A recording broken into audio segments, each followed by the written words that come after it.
जय मसीह की, हालेलुया। आइए प्रार्थना करें और फिर आज का सभा को शुरू करेंगे। महान सामर्थी खुदावन प्रभु परमेश्वर, हम धन्यवाद देते हैं आज के दिन के लिए, हमें जीवित रखने के लिए, हमें हर तरह का आशीष देने के लिए लाख लाख कोटि कोटि धन्यवाद प्रभु। आज जब आपकी आराधना करते हैं प्रभु, जिस तरह स्वर्ग में स्वर्गदूत आपकी आराधना करते हैं, होने दे परमेश्वर पिता प्रभु। आज धरती में हम भी जब आपकी आराधना करें परमेश्वर, आपका स्वर्गदूत झूमने लगे परमेश्वर पिता प्रभु। हमारी एक एक गीतों को तू ग्रहण कर परमेश्वर प्रभु। सारा महिमा आदर तुझे देते हैं, आराधना स्तुति साधना सब आपको देते हैं। हमें भर दीजिए अपने पाक उपस्थिति से, हालेलुया। आइए मंडली, हम अपने हाथों को उठाए और सब मिलकर आराधना करें। रूह खुदा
प्रभु आपका धन्यवाद करता हूँ आज के परमेश्वर आराधना में तूने हम सबको भर दिया, इसके लिए प्रभु बहुत बहुत धन्यवाद।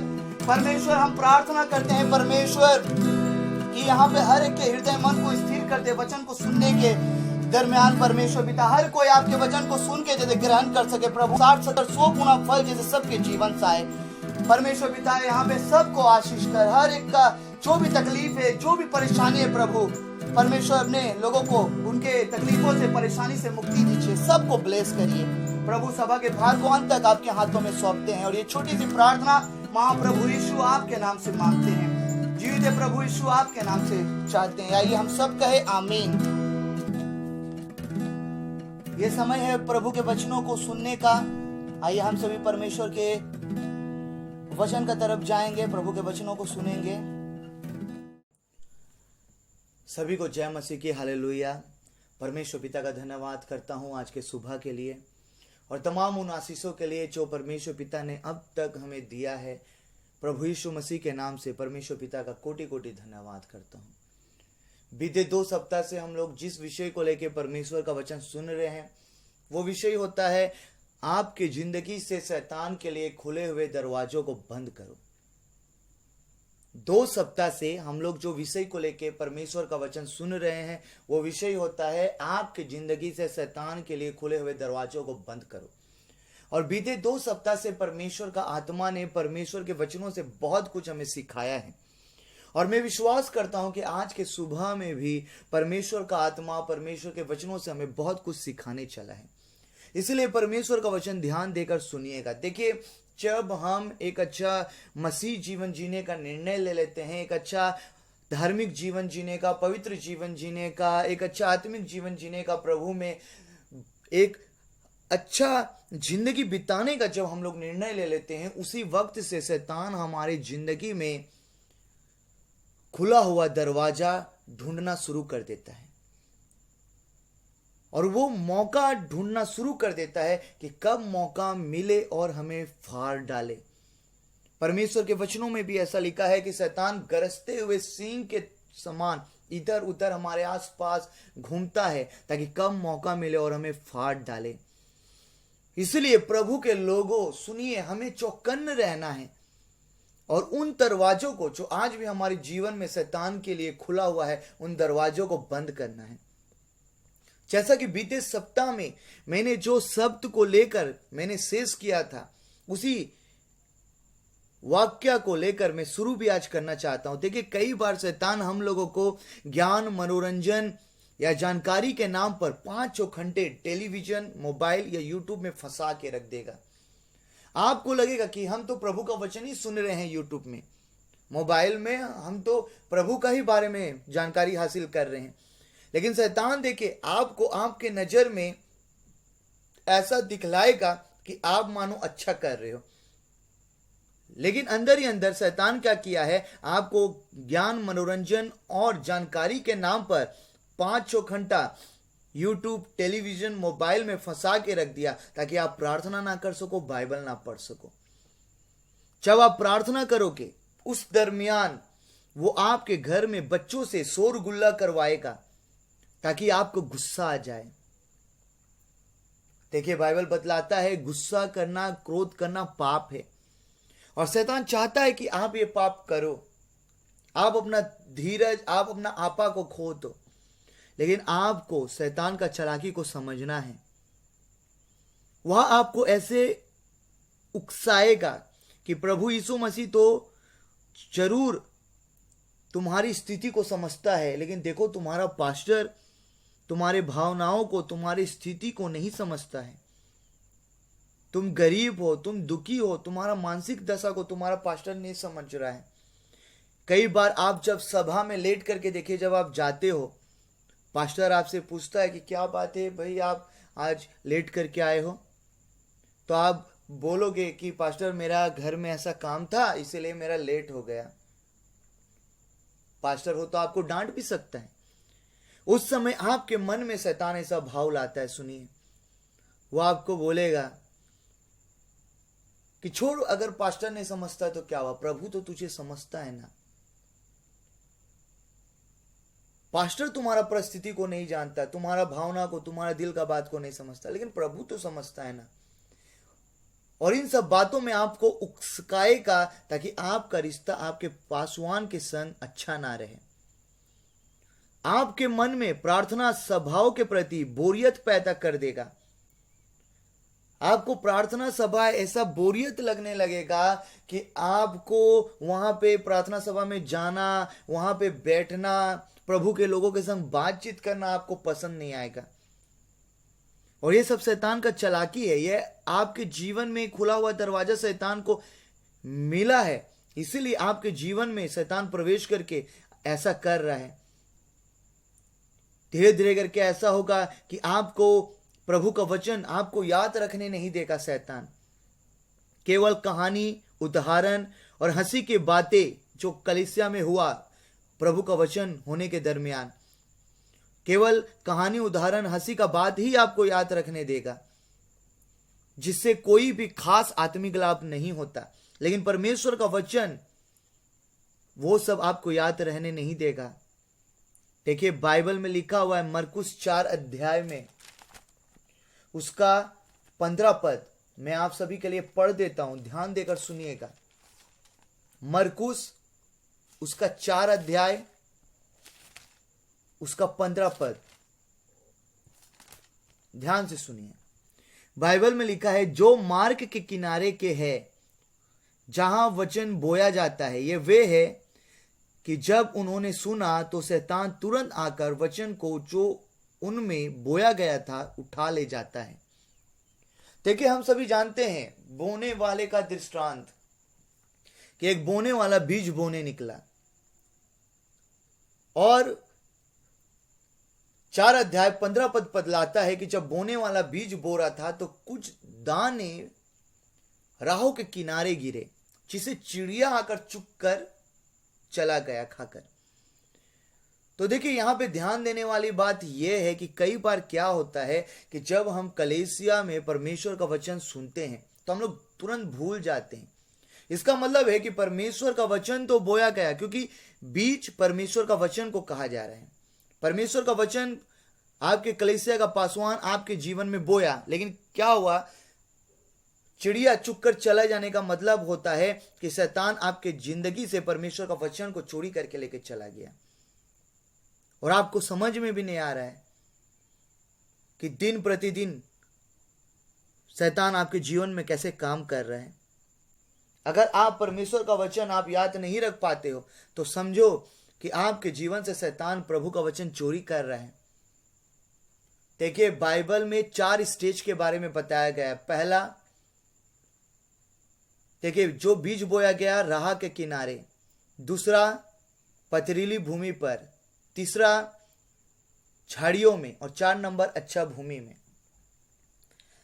अगर आप परमेश्वर का वचन ग्रहण कर पा रहे हो, अपने जीवन में रख पा रहे हो, और आपके जिंदगी से परमेश्वर का वचन अगर 60, 70, 100 गुना फल लेकर आता है, तब ही आप समझना कि आप 4th नंबर स्टेज में हो। इसका मतलब कि आप एक अच्छा भूमि हो।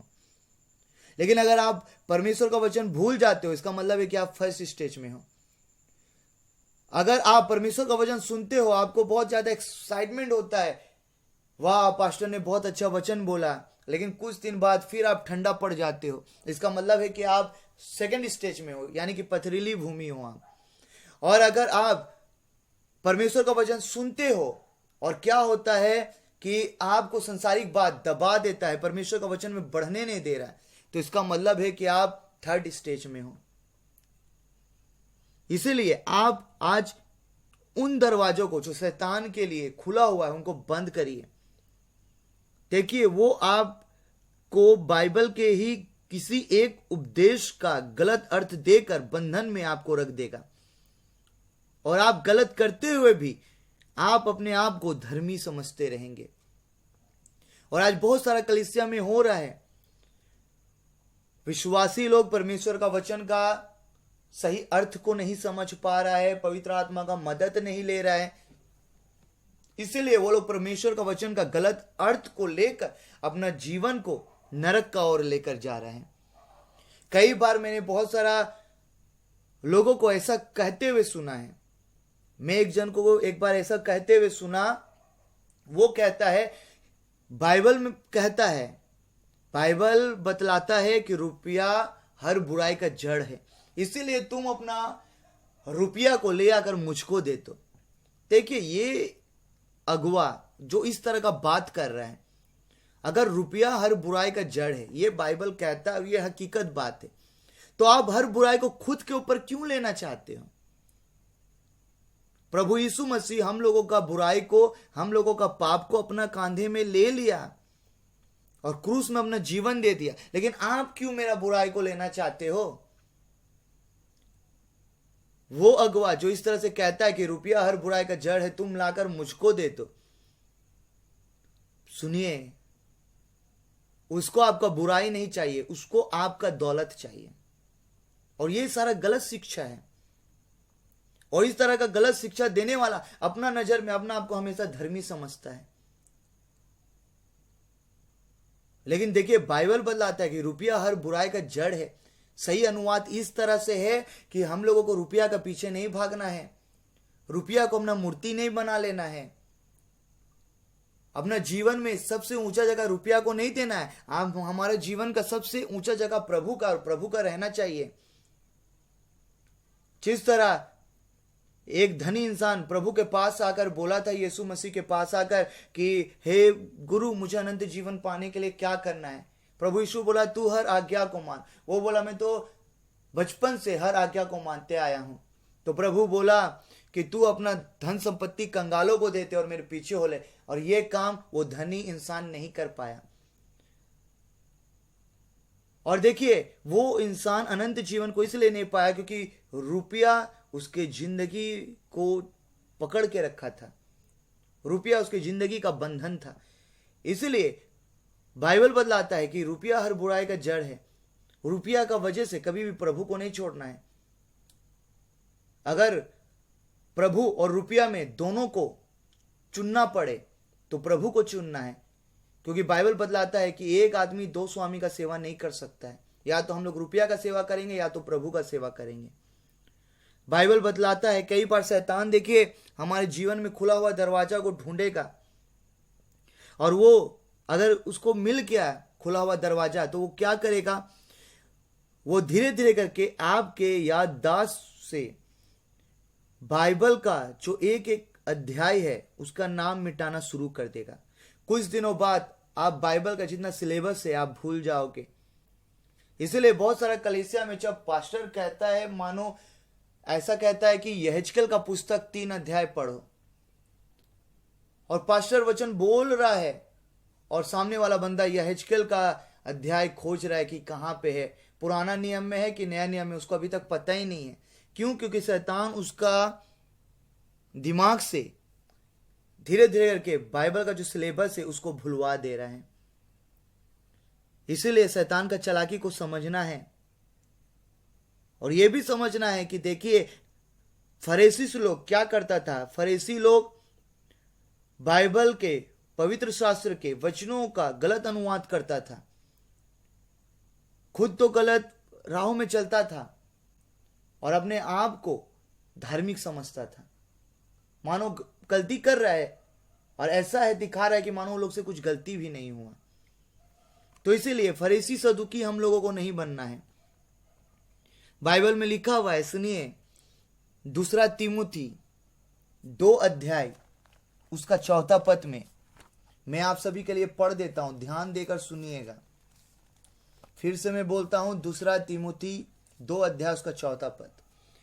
इन बातों की शुद्धि उन्हें दिला और प्रभु के सामने जिता दे कि शब्दों पर तर्क वितर्क ना किया करे, जिनसे कुछ लाभ नहीं होता, वरन सुनने वाले बिगड़ जाते हैं। बाइबल बतलाता है कि तर्क वितर्क नहीं करना है, लेकिन शैतान कई बार हमारे जीवन में तर्क वितर्क को लेकर आता है। देखिए, आपको ऐसा तर्क वितर्क से आपको कई बार सभाओं में जाने से रोकेगा शैतान। जैसे कि वचन हमें यहां थोड़े ही सीखने को मिलता है, इसलिए हम यहां पे नहीं जाएंगे। आपको ऐसा बताएगा कि तुम्हारा तो काम है, तुम का अपना काम छोड़कर आराधना ही करेगा, पहले काम कर लो। हाँ, प्रभु थोड़ी ना बोला है कि अपना काम काज छोड़कर प्रभु का ही आराधना ही हर दिन भर करते रहना है। और इस तरह का तर्क वितर्क आपके अंदर ही अंदर आपसे खुद से ही करवाएगा, कई बार लोगों से भी करवाएगा, और आपको ऐसा ही अंदर एहसास होगा कि प्रभु थोड़ी ना बोला कि दिन भर आराधना ही करना है, अपना काम भी तो देखना है। और ऐसे करके क्या होगा कि आप अपना घरेलू चिंता में, अपना परेशानी में ही उलझकर आप रह जाओगे और परमेश्वर का आराधना को आप नजरअंदाज कर दोगे। कई बार वो आपको सिखलाएगा कि किसी अन्य विश्वासियों के घर जिनकी तबीयत खराब है जाने से क्या फायदा, जबकि तुम स्वयं परेशान हो। वो आपको जाने से रोकेगा, आपका परेशानी आपको दिखलाकर। लेकिन नहीं, अगर आपको कोई बोलता है प्रार्थना के लिए, आप जाइए। आप अगर एक विश्वासी है तो आपका ये दायित्व होता है कि अगर कोई आपको प्रार्थना करने के लिए बुलाए या प्रार्थना करने के लिए कहे तो आप उनके लिए प्रार्थना करें। देखिए, कई बार ऐसा होगा कि आप अगर मानिए किसी के लिए आप प्रार्थना करने जा रहे हो, कोई इंसान बीमार है, तो आपके जीवन में अगर खुला हुआ दरवाजा शैतान को मिल रहा है तो वो वहां से प्रवेश करेगा और आपको सिखाएगा कि तू उसके लिए जा रहा है प्रार्थना करने के लिए, ठीक बात है, उसका घर चला जा प्रार्थना करने के लिए, लेकिन उससे हाथ मत मिलाना, उसके पास मत बैठना, वरना वो बीमारी तुमको भी पकड़ लेगा। और ये सब शैतान का झूठ है, आप समझिए। कई बार वो आपको ऐसा कहेगा कि पासवान का तो काम ही है दिन भर प्रार्थना करना, भक्ति का संग जीवन जीना। अगर तुम भी दिन भर प्रार्थना और भक्ति का संग जीवन जीते रहेगा तो कमाई धमाई नहीं करेगा तो तुम खाएगा क्या। बहुत सारे लोगों का जुबान से भी आपको इस तरह का बात सुनवा कर आपको शैतान डिस्करेज करेगा। कोई इंसान आपको बोलेगा कि पास्टर का तो काम है, उसको तो रुपया मिलता है, तुमको थोड़ी ना रुपया मिल रहा है। पास्टर को उसका काम करने तो, उसका प्रार्थना भक्ति वाला काम है, लेकिन तुम अगर काम नहीं करेगा, कमाएगा नहीं तो खाएगा क्या। लेकिन आपको समझना है कि शैतान ये खुला हुआ दरवाजा आपके जीवन में पाया है, इसलिए खुश कर आपका जीवन को तहस नहस करना चाहता है, लेकिन आपको शैतान को मौका नहीं देना है। आपको समझना है कि परमेश्वर हर किसी से चाहता है कि हर कोई प्रार्थना और भक्ति के संग जीवन बिताए प्रभु के पास। कई बार आप जब सुसमाचार प्रचार करने जाओगे, आपसे क्या होगा सुनिए, सामने वाले व्यक्ति से बिना मेल मिलाप या परिचय किए अचानक ही आपसे शैतान यीशु मसीह का कथा आपका जुबान से निकालने लगेगा। उचित समय, उचित स्थान व पात्र का उचित मिजाज देखे बिना ही आपसे प्रवचन कराने लगेगा, और जिसका विपरीत असर होता है।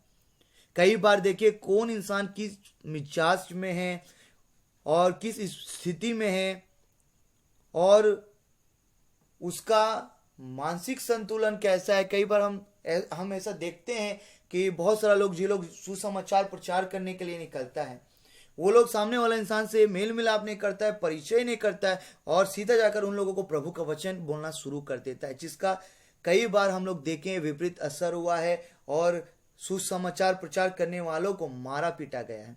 इसलिए आप जब सुसमाचार प्रचार करते हो, आप जाकर पहले किसी से भी आप अगर सुसमाचार प्रचार करते हो तो आप पहले मेल मिलाप करो, उसका मिजाज देखो, परिस्थिति देखो, फिर उससे सुसमाचार प्रचार करो।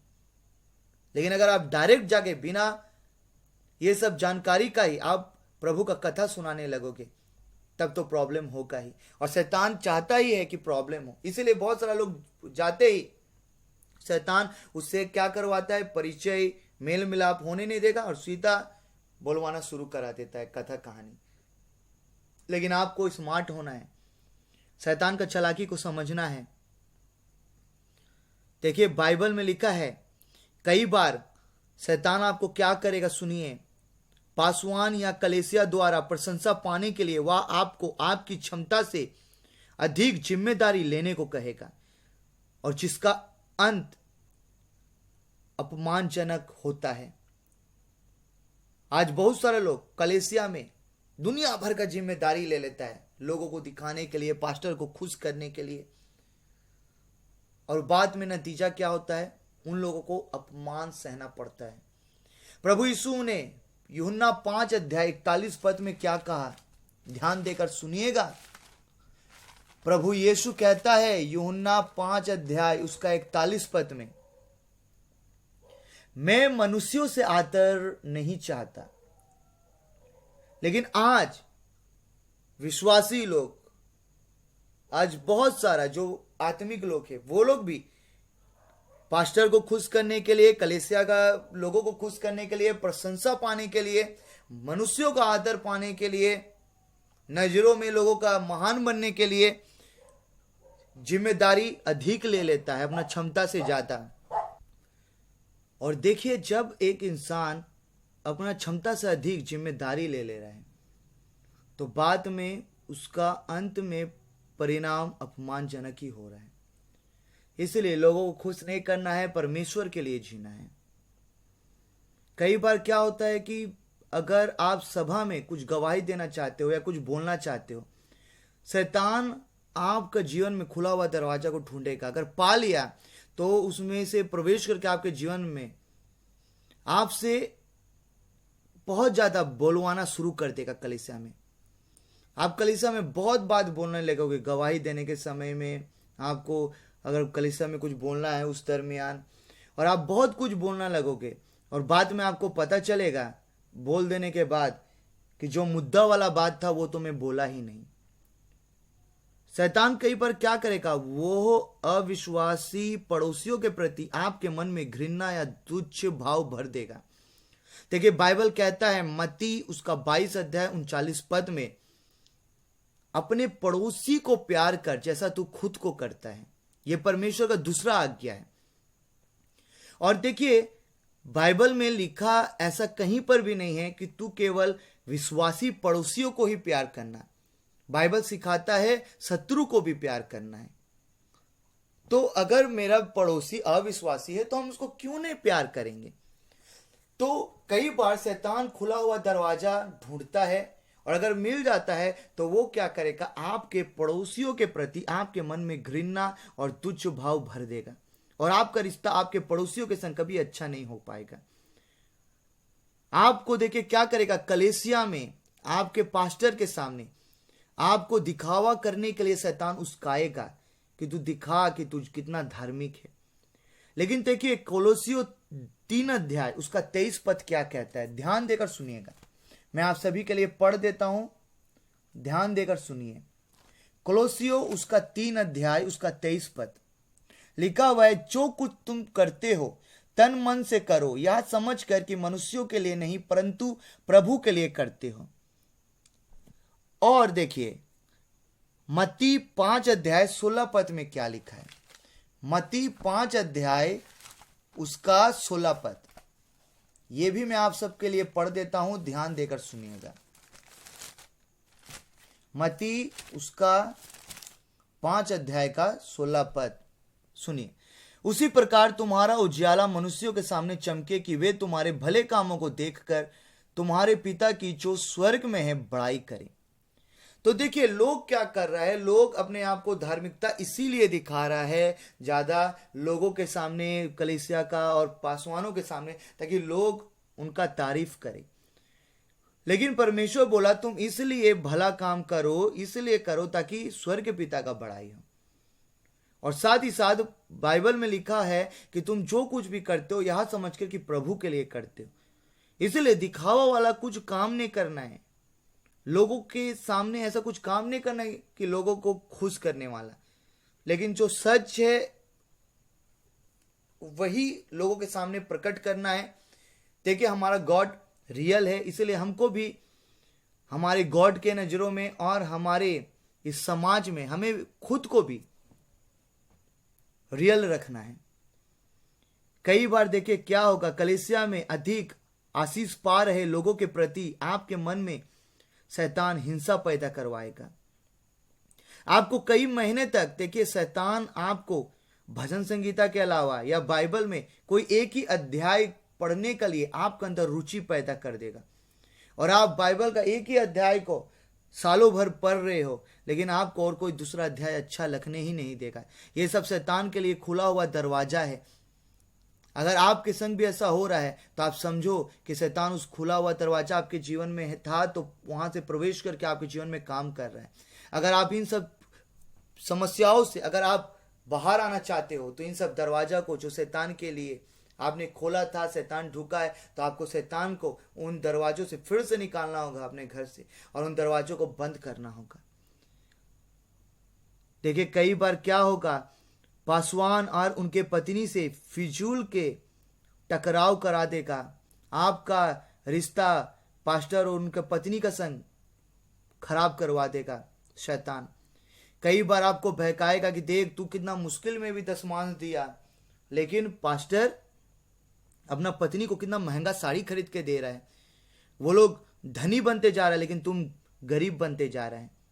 देखिए मैं बता रहा, कभी भी इस तरह का सोच अपने जीवन में मत लाना। अगर कोई पास्टर ऐसा कर रहा है कि वो दशमांश भेंट का पैसा अपना पत्नी को साड़ी खरीदने में, गाड़ी खरीदने में खर्चा करता है, तो आपका ये अधिकार होता है कि आप 100 बार आप अपने पासवान से पूछ सकते हो कि पास्टर हम जो दशमांश देते हैं, भेंट देते हैं, आप उसका क्या कर रहे हो।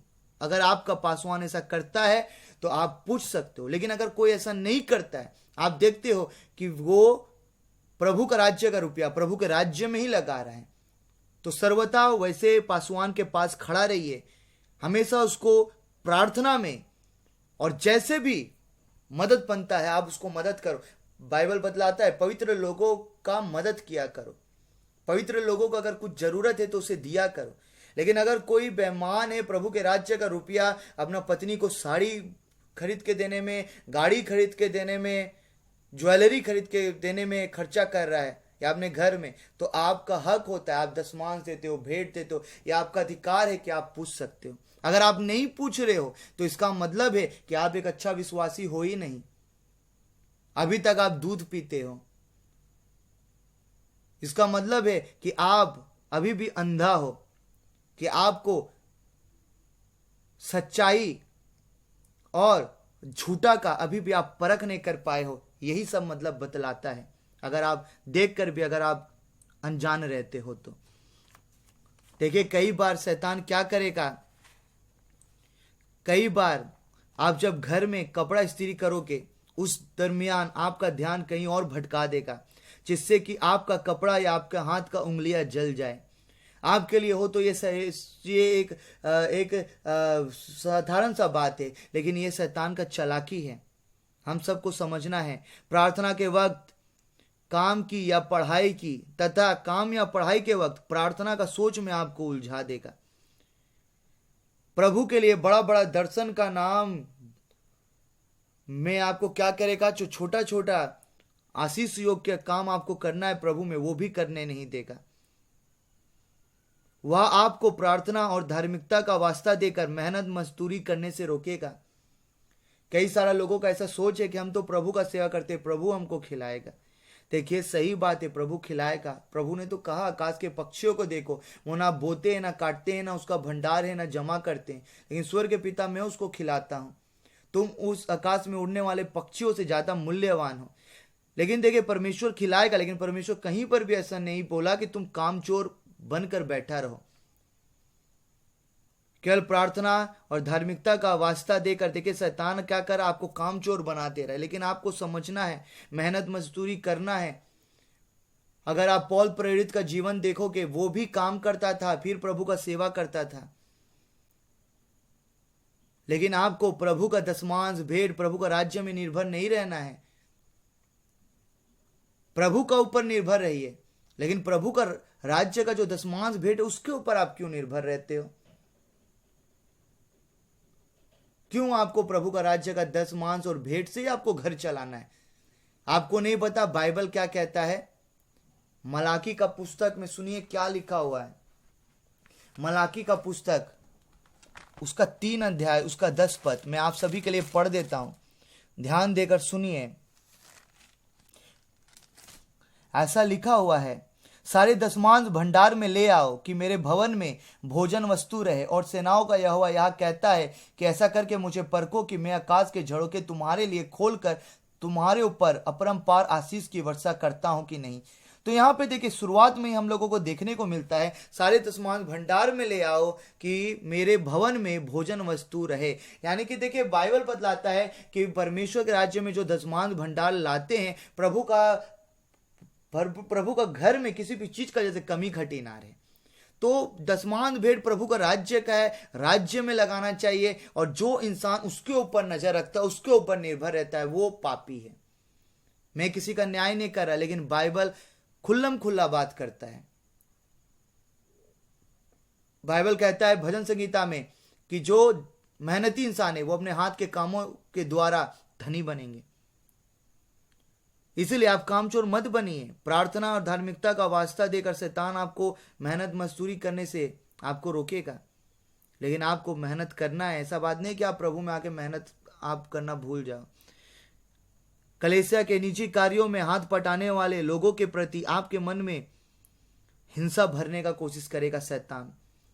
लेकिन देखिए आपके संग जो कलीसिया में मेहनत करता है, प्रभु का सेवा करता है, कभी भी उन लोगों से हिंसा मत करिए, लेकिन उन लोगों के संग कंधा में कंधा मिलाकर प्रभु का सेवा करिए। कलीसिया में आपको कुछ ही लोगों से आपको दोस्ती करने देगा शैतान, और कई सारा लोगों से आपका मन मुटाव करा के रखेगा।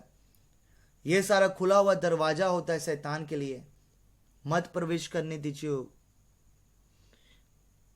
उसको आने मत दो। उन खुले दरवाजों के द्वारा आपके जीवन में बंद करो उन सब दरवाजों को।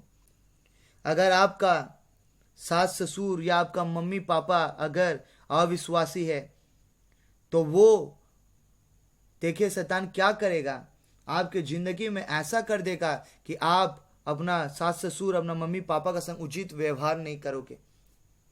आपको लगेगा कि हम तो विश्वासी है, ये लोग अविश्वासी है, और आप हमेशा उन लोगों का संग अच्छा व्यवहार नहीं करोगे। उन लोगों को हमेशा झाड़ कर बात करोगे, हमेशा गलत तरह से आप उन लोगों के संग बात बोलोगे। इसलिए आपको समझना है ये सब शैतान का चालाकी है। आपको शैतान की चालाकी में नहीं आना है। पारिवारिक प्रार्थना के दौरान देखिए निजी विषयों की तुलना में औरों के विषय हेतु पीड़ा बोझ कम कर देगा। आपको शैतान जब आप पारिवारिक प्रार्थना में बैठोगे केवल आपका ही प्रार्थना करने के लिए आपको बोझ देगा, लेकिन दूसरों का लिए प्रार्थना करने के लिए बोझ कमा देगा। अगर आज आपके जीवन में दूसरों के लिए बोझ कम हो गया है प्रार्थना करने का, तो आप समझो कि शैतान कहीं ना कहीं आपके जीवन में काम कर रहा है। आपके हृदय में उन अविश्वासियों, मित्रों और परिचितों और संबंधियों के प्रति नफरत भर देगा जिन्होंने बुरे वक्त में आपका साथ नहीं दिया। एक समय मेरे भी संग ऐसा हुआ था। मेरा जब अविश्वासी मित्र लोग, मेरा परिचित लोग, मेरा सगा संबंधी लोग जब मेरा बुरा वक्त में मेरा साथ नहीं दिया, मेरा भी मन में उन लोगों का प्रति नफरत आ गया था। लेकिन बाइबल बतलाता है कि क्षमा करना। मैंने क्षमा किया और पिछला भूल कर आगे बढ़ रहा हूं। इसीलिए देखिए क्या करेगा शैतान, कई बार आप लोगों के हमारे जीवन में क्या करता है कि अविश्वासियों के प्रति हम लोगों का मन में घृणा भर देता है। और हम लोग क्या करते हैं, अविश्वासी अगर मेरा कोई मित्र है, कोई परिचित लोग है, कोई सगा संबंधी कोई लोग है, तो हम लोग उन लोगों के संग उचित व्यवहार नहीं करते। हम लोग उन लोगों के संग रिश्ता रखना नहीं चाहते हैं, और इसी जगह में तो शैतान खेल करना शुरू कर देता है। इसीलिए देखिए आप एक बात समझो, आप चुने हुए हो। जो चुना हुआ है वो प्रभु को जरूर जानेगा। लेकिन अगर कोई आज भी प्रभु में नहीं है, तो आपको उसका लेकर चिंता नहीं करना है। चाहे वो आपका सगा संबंधी हो, चाहे आपका परिवार का लोग हो, या कोई भी हो, आपका दोस्त, आप उसके लिए प्रार्थना करो। अगर प्रभु का चुना हुआ होगा वो जरूर आएगा। आप उसको सुसमाचार बोलो, ग्रहण करेगा, अच्छा बात है। ग्रहण नहीं करेगा, आप उसके लिए प्रार्थना करते रहो सुसमाचार देने के बाद। अगर वो प्रभु का चुना हुआ होगा, एक दिन वो प्रभु में जरूर आएगा। लेकिन आपको इन सब बातों में उलझ कर अपना जीवन को शैतान के हाथों द्वारा नष्ट नहीं करना है। शैतान का चालाकी को जब आप समझ गए हो, तो आपको क्या करना है, जो दरवाजा खुला हुआ है आपके जीवन में शैतान के लिए, उन सब दरवाजा को आप बंद कर देना है, ताकि शैतान आपके जीवन को तहस नहस ना कर सके। आइए इस समय हम लोग आंखों को बंद करेंगे और प्रार्थना में जाएंगे। महान सामर्थी खुदावंद, आपका मैं धन्यवाद करता हूँ कोटि कोटि। महान सामर्थी खुदावंद, देख बहुत सारा दरवाजा के बारे में तू हमें प्रभु आज का लेकर 3 सप्ताह होने चला तू बता रहे हैं प्रभु। जितना दरवाजा 2 सप्ताह से बंद किया और आज भी जो दरवाजा बंद करने चले हैं प्रभु, हमेशा के लिए उसे हम बंद करते हैं प्रभु यीशु तेरे नाम से। प्रभु जितने लोग आज प्रार्थना को सुन रहे हो, लोग का जीवन से एक एक शैतान के लिए खुला हुआ दरवाजा बंद हो जाए और सब दरवाजों को प्रभु आपके पवित्र लहू से सील करते हैं, आपके स्वर्गदूतों का पहरा देते हैं प्रभु हर दरवाजों में, और दुआ करते हैं प्रभु कि आज के 3 तारीख के बाद से परमेश्वर आपके चुने हुए लोगों के जीवन में शैतान काम नहीं कर पाएगा प्रभु। जब पाप उन लोगों को उस्काएगा प्रभु जी, शैतान उस्काएगा, वो लोग अब नो बोलना सीखेगा शैतान को, और प्रभु आपकी धार्मिकता पवित्रता में और बढ़ते रहेगा। आज जो वचन सुना प्रभु, सबको आशीष कर, कोई ना भूले, 60 70 100 गुना फल आए प्रभु इस वचन के द्वारा खुदावंद। और परमेश्वर में प्रार्थना करता हूँ प्रभु यीशु मसीह, आपके वचन के प्रति, आपके परमेश्वर पिता, आपके विश्वास में प्रभु और जागृत कर प्रभु परमेश्वर। सुनने वालों को परमेश्वर पिता, अगर कोई किसी भी तरह का प्रॉब्लम में है, उनके प्रॉब्लम को मिटा और सबको सुरक्षित रख, आशीषित करके रख प्रभु। ये छोटी सी प्रार्थना पिता आपके नाम से चाहते हैं। धन्यवाद प्रभु पिता समस्त बात के लिए, इस सभा के भार को अंत तक संभाला। धन्यवाद और धन्यवाद प्रभु हमारी प्रेयर का आंसर देने के लिए। प्रभु यीशु आपके नाम से कहते हैं, आमीन। पिता का प्यार, प्रभु यीशु मसीह का अनुग्रह और पवित्र आत्मा का संगति, सहभागिता प्रभु यीशु के द्वितीय आगमन तक हम सब के संग होता रहे। आइए हम सब कहे आमीन।